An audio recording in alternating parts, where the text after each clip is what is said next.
Bonjour les poissons, j'espère que vous allez bien. Je suis très contente de vous retrouver pour ce tirage de la semaine du 15 au 21 novembre. Petit rappel habituel, souvenez-vous qu'il s'agit d'un instantané, une photo des différents chemins qui s'offrent à vous cette semaine. Libre à vous d'emprunter ces chemins ou de ne pas le faire. Ce tirage est un tirage général que vous pourrez adapter à votre situation personnelle quelle qu'elle soit, en conservant ce qui vous parle et en rejetant simplement ce qui n'est pas pertinent par rapport à votre vie actuelle.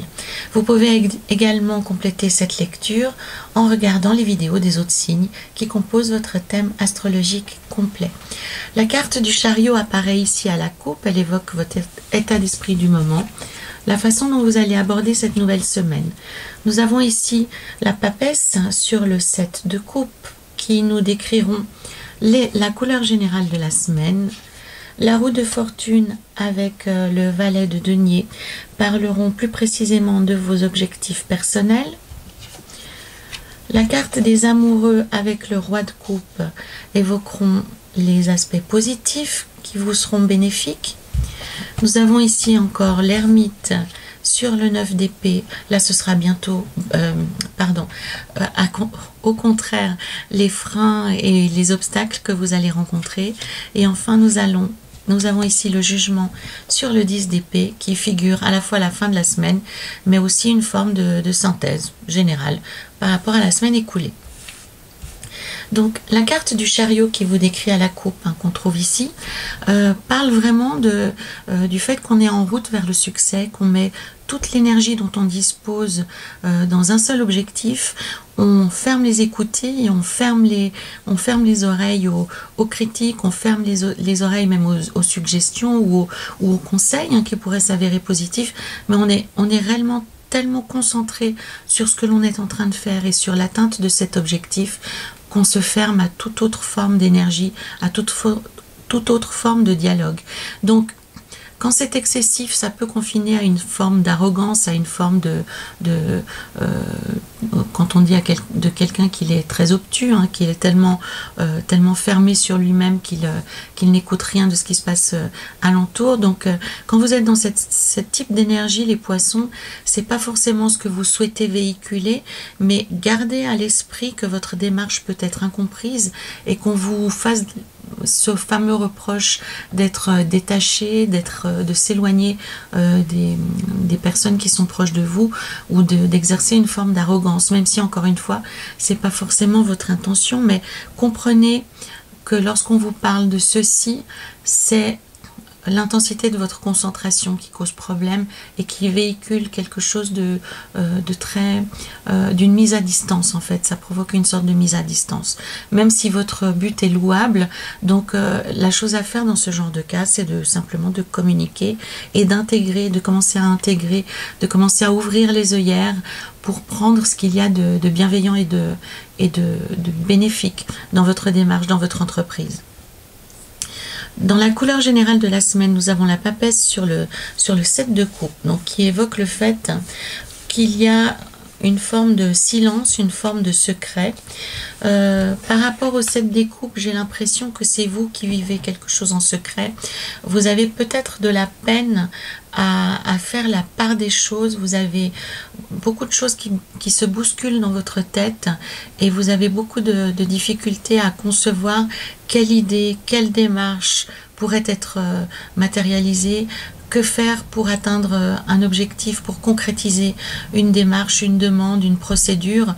Vraiment, vous êtes perdu dans votre tête. Là, on est vraiment dans le monde supérieur de l'intellect. On est dans la prison de votre cerveau et c'est en plus une prison qui est silencieuse puisque j'ai ce sentiment que vous avez beaucoup de peine à vous ouvrir. Vous avez beaucoup de peine à communiquer sur ce que vous traversez, sur vos peines, sur vos doutes.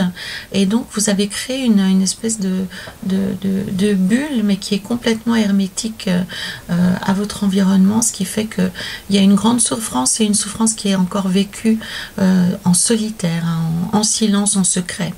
Donc la carte de la papesse vous invite à aller au-delà de ce monde de l'intellect, à vous ouvrir et vous en recevrez de jolies surprises. Vous serez surpris de l'accueil qu'on peut vous faire et de l'affection qu'on peut vous témoigner, de la présence qu'on peut vous donner. Ce ne sera pas forcément des gens qui vont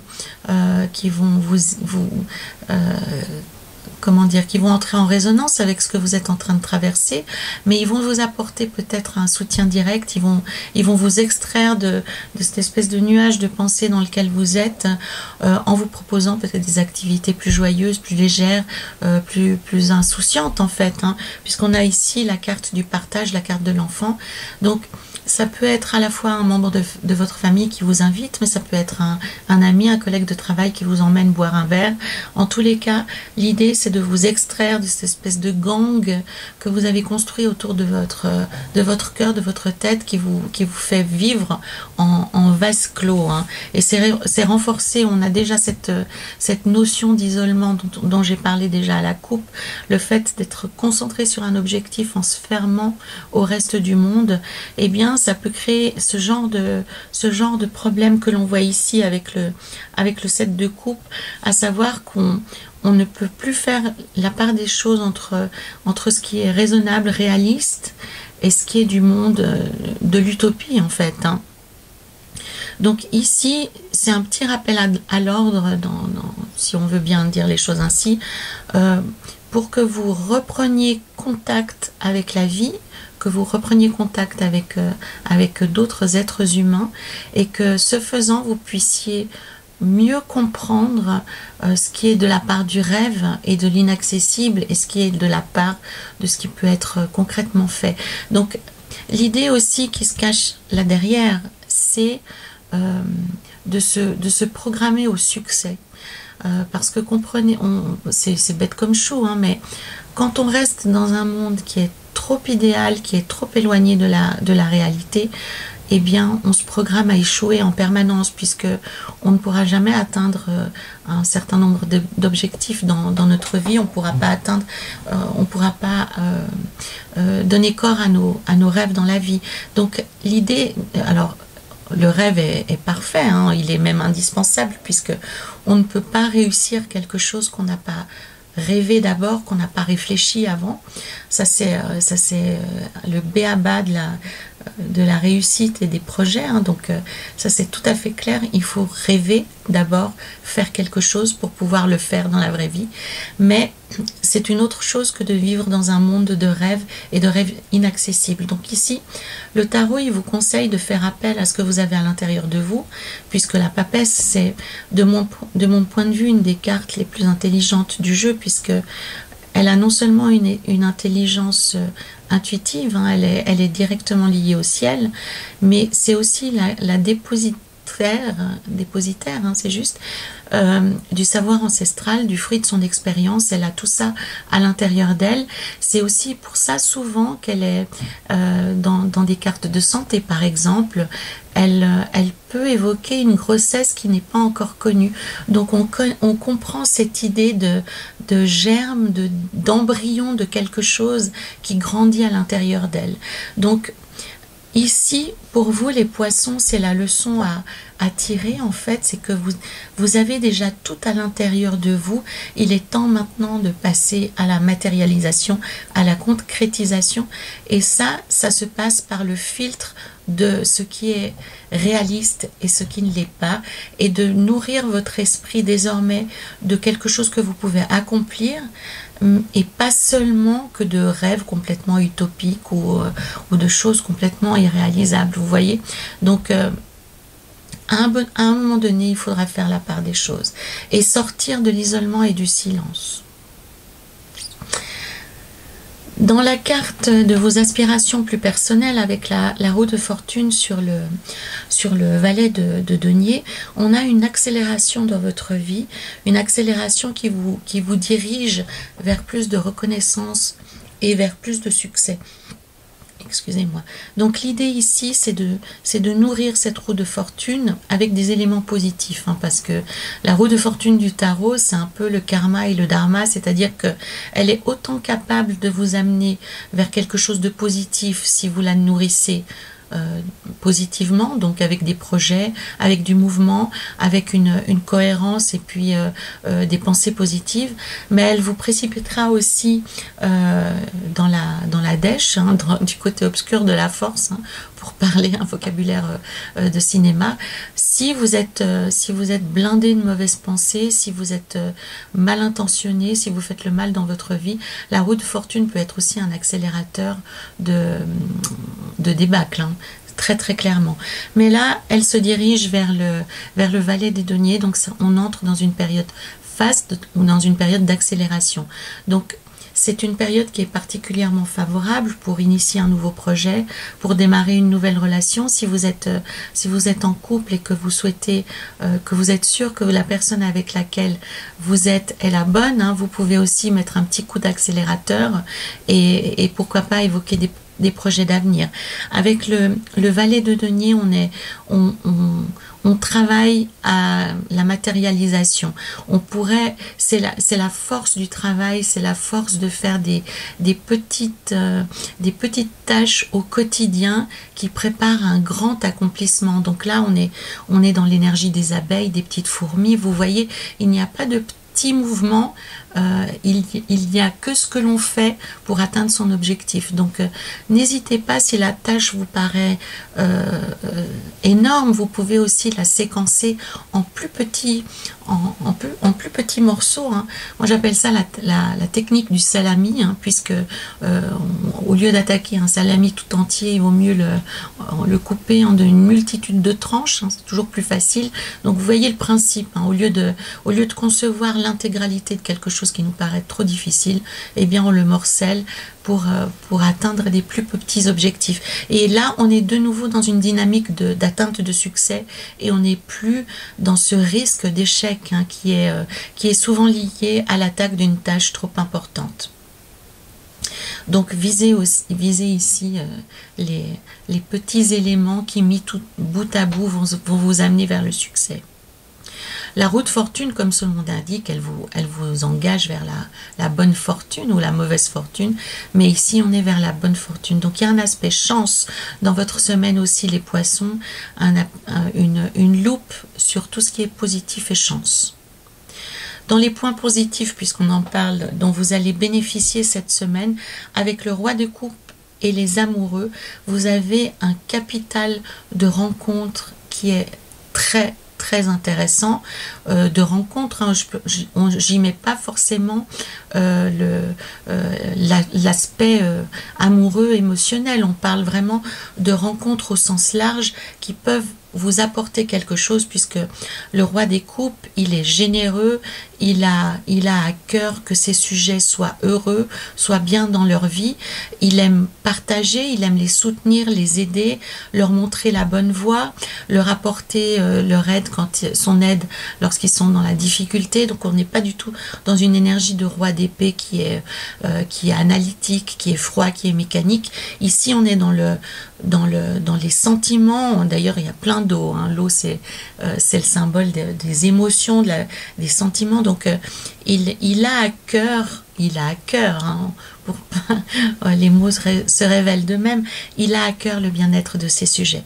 Donc vous pouvez cette semaine, les poissons, faire des rencontres très intéressantes pour votre propre développement, pour votre propre cœur. Ça peut être en amitié, dans le travail, dans les hobbies, dans le sport, la musique, que sais-je, même en faisant vos courses, hein, ou en promenant votre chien. Moi j'ai rencontré énormément d'amis très proches en promenant mes chiens. Donc jouez la carte de l'ouverture, hein. Soyez vous-même, mais soyez prêt à recevoir les cadeaux de la vie sous la forme de personnes qui vont croiser votre route. Ça vous sera extrêmement bénéfique, ce d'autant qu'actuellement c'est un petit peu la nuit, c'est un peu la nuit sidérale, la nuit astrale dans votre vie, les poissons. Donc ouvrez-vous à la rencontre, pas seulement amoureuse, mais à tout point de vue, puisqu'avec le roi de coupe, ce sera vraiment extrêmement positif pour vous cette semaine.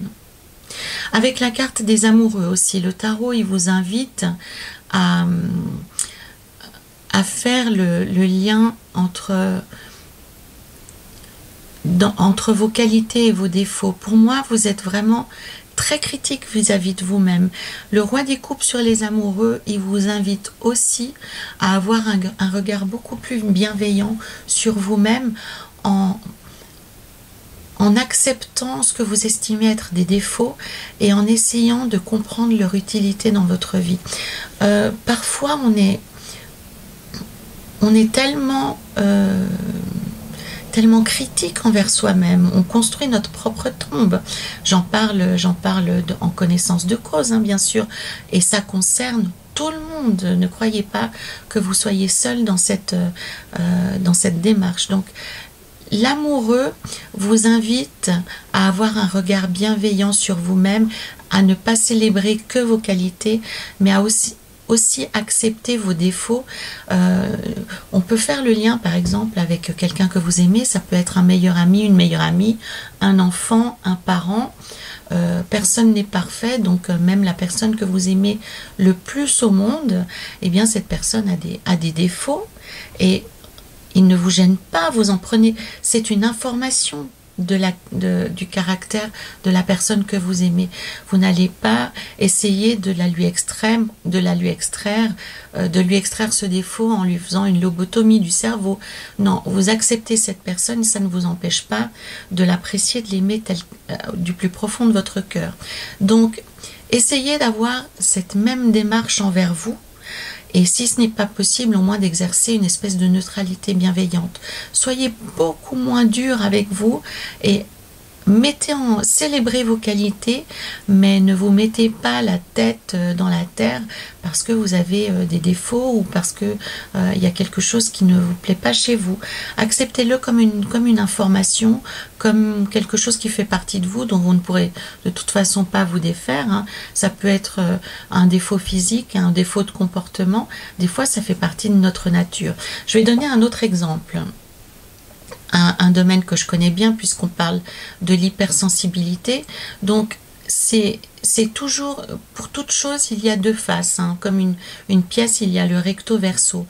Donc, pour toutes les personnes qui sont hypersensibles ou extrasensibles, est-ce qu'on dit ça? Oui. Enfin, je me l'approprie, vous allez comprendre pourquoi. Donc, une personne qui est hypersensible, on peut la célébrer parce qu'elle va avoir accès à des sentiments, à des impressions que les autres n'ont pas.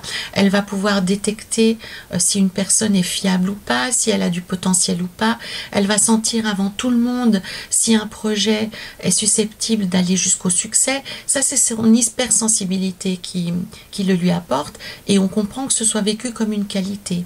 Mais l'autre face de cette pièce d'hypersensibilité, c'est une hypersensibilité aux émotions négatives.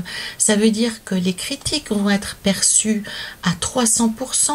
Quelqu'un qui va pas répondre tout de suite ou bien qui va pas regarder dans votre direction à tel moment, vous allez le vivre avec une intensité exacerbée. Vous allez tout vivre comme s'il y avait une loupe qui était sur vous. Donc la base de tout ceci, c'est l'hypersensibilité qui a des côtés extrêmement positifs et qui a des côtés extrêmement négatifs. Donc l'idée, c'est vraiment de ne pas basculer entre ce qui est très positif et ce qui est très négatif, mais d'intégrer tout ceci de façon à ce que vous puissiez faire de votre personnalité votre meilleur allié. Donc on est ici dans la réconciliation des polarités, des extrêmes qui vivent à l'intérieur de vous. Donc pour atteindre cet état-là, il faut être bien plus généreux envers soi-même, bien plus accueillant, bien plus bienveillant, comme si vous étiez votre propre mère, enfin une mère idéale, pour ceux d'entre vous qui n'ont pas une maman, hein, vous comprenez le principe. Donc il s'agit ici d'intégrer tous les aspects de notre vie dans un premier temps dans une forme de neutralité pour ensuite passer à l'étape supérieure et de s'en servir en plein, vraiment à 300% de la possibilité que vous en avez. Donc soyez gentil, soyez neutre avec vous-même, voire même gentil avec vous-même. Dans les points négatifs que nous avons ici, j'ai déjà commencé à l'évoquer puisque c'est présent à d'autres endroits de votre jeu. Nous avons la carte de l'ermite.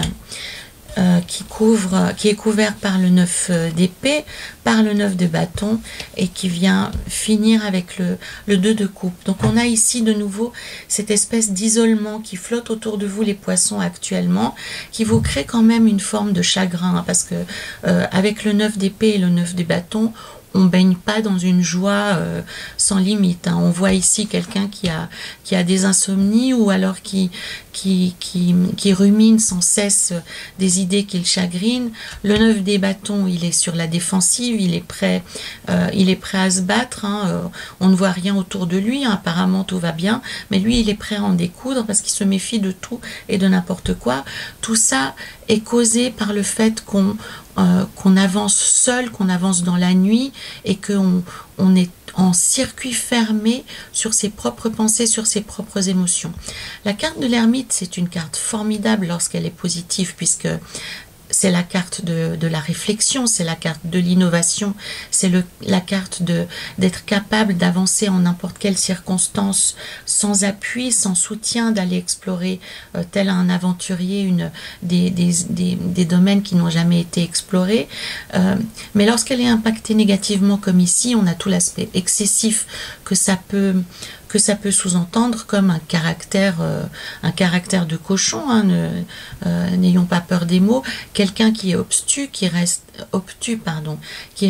fermé, cloisonné sur son système de croyances, qui n'accepte rien de ce qui vient de l'extérieur, qui se renferme sur sa propre lumière, sur sa propre façon de penser, et qui voit l'extérieur comme quelque chose de dangereux ou de peu fiable ou de complètement inutile.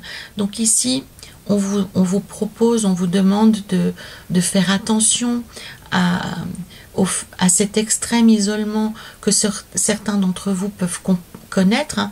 Attention, on peut être isolé aussi tout en étant en famille au sein d'une société, mais on parle ici de façon d'envisager la vie, de façon de travailler ou de façon de vivre en famille, hein. On peut imaginer ici une famille dont un des membres communiquerait peu, s'isolerait tout le temps dans une pièce pour ne faire que son activité à lui, par exemple, sans partager à aucun moment la vie des autres membres de la famille. On peut parler aussi ici sur un plan professionnel d'une personne qui va faire son travail en se fermant aux autres, en ne faisant pas de pause avec les autres, ou un supérieur hiérarchique qui fermerait tout le temps sa porte, hein. Donc on voit ici l'espèce de cloisonnement qui interdit aussi toute forme d'évolution. Donc vous êtes protégé de l'extérieur, soit, mais vous êtes sclérosé et vous êtes bloqué dans un système de croyances et vous avez le risque d'être bloqué dans une bulle du passé, en fait, de ne pas évoluer. Puisque à la clé, en fait, ce qu'on vous propose, si vous ouvrez la porte, eh bien, on comprend ici avec le 2 des coupes que c'est l'ouverture du cœur, que c'est la joie et le partage. Et c'est tout ce qui vous manque cette semaine finalement, puisque vous êtes à la fois votre geôlier et votre potentiel libérateur. Donc, ne vous coupez pas de ce qui vous manque cette semaine. Vous êtes dans un isolement, donc ne renforcez pas cet isolement. Au contraire, profitez du fait que cette semaine, vous pouvez faire de fabuleuses rencontres pour ouvrir la porte, hein, pour entrebâiller la porte en tous les cas. Nous avons ici en fin de semaine la carte du jugement qui vient couronner un 10 d'épée et un valet de bâton. Donc pour moi c'est la fin d'une période somme toute assez difficile. Vous avez, pardonnez-moi l'expression, mais morflé, hein. On a ici une volonté manifeste de vous maintenir au sol, de vous maintenir immobile, hein, de vous immobiliser de manière quasi définitive. Alors ça peut être le jeu d'une situation, ça peut être le jeu de personnes mal intentionnées à votre égard.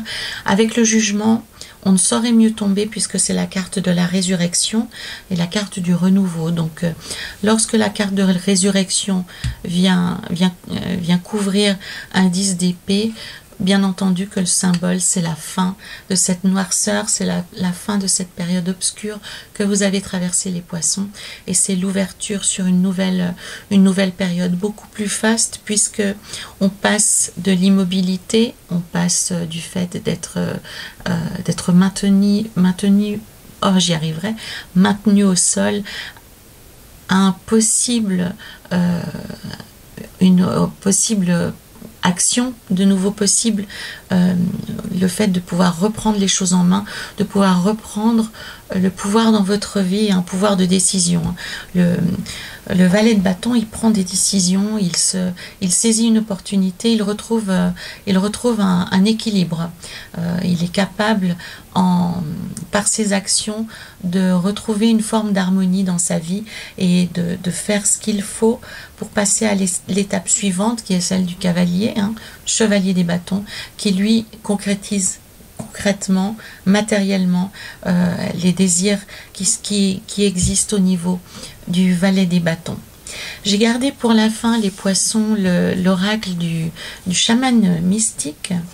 Et nous avons pour vous ici la carte du serpent. Alors c'est intéressant pour moi parce que ça vient donner de la lumière par rapport à cette résurrection, à cet enfermement qui peut être intellectuel, qui peut être physique ou matériel, à vous de faire le lien. Mais avec la carte du serpent, on a un lien avec la force de vie, la force de libération de la terre-mère. Le serpent, vous pouvez faire le lien. Alors il y a beaucoup de symboles, mais on retrouve ce symbole sur le caducée des pharmaciens et des médecins. Donc dans cette carte ici, sa signification, c'est vraiment le potentiel de guérison, de libération. On a aussi le thème de la mue, qu'on retrouve ici avec la résurrection. Donc l'idée, c'est vraiment de se débarrasser de sa vieille peau pour rentrer dans une nouvelle ère, dans une nouvelle période de sa vie, et avec une nouvelle énergie, de nouveaux objectifs et la volonté de faire de nouvelles rencontres. Donc c'est vraiment aussi cette histoire qui est racontée ici, de passer d'un monde de silence, d'un monde d'enfermement, à quelque chose de plus joyeux, de plus insouciant et de plus prometteur. On est vraiment dans cette histoire de renouveau, de résurrection. Un autre thème qui est évoqué dans cette carte du serpent, c'est que le serpent a amené, on le sait tous, le fruit de la connaissance. Donc il vient ici libérer votre créativité, il vient ici libérer votre passion et votre capacité de vous rendre heureux. Donc saisissez les nouvelles expériences qui vont se présenter à vous. On revient ici, les rencontres, des nouvelles expériences pour transformer ces nouvelles énergies en des manifestations magnifiques de ce que vous souhaitez atteindre. Donc vous avez vraiment, il y a comme ce serpent qui mue, vous avez la possibilité de laisser des vieux systèmes de croyances, des vieux réflexes derrière vous et accéder à de nouvelles choses. Mais pour ça, il faut sortir du silence. Il faut accepter de vous ouvrir au monde et de ne plus fonctionner en vase clos, en vase fermé. Donc ça peut être dans la prison de votre esprit, simplement. Mais il est temps de prendre conscience que actuellement vous tournez en boucle et que c'est stérile dans votre vie, les poissons. Il est temps d'accueillir la guérison et de passer au renouveau. Voilà, c'était pour la semaine du 15 au 21 novembre, donc telles de magnifiques chrysalides qui vont se transformer en papillons. Je me réjouis de lire les liens que vous pourrez faire dans les commentaires, les partages que vous allez pouvoir communiquer et nous offrir. Bien entendu, je vous en suis très reconnaissante. Je suis toujours touchée de trouver des commentaires, de vous lire. Vraiment, ça me remplit de joie. Je remercie aussi de liker cette vidéo, de la partager. Ça contribue au développement de cette chaîne. Ça m'encourage à continuer à vous proposer du contenu. Et vous pouvez bien entendu compléter cette vidéo avec les autres qui composent votre thème astrologique complet. Voilà, réveillez-vous les poissons, il est temps de passer à une autre énergie. À très bientôt les poissons.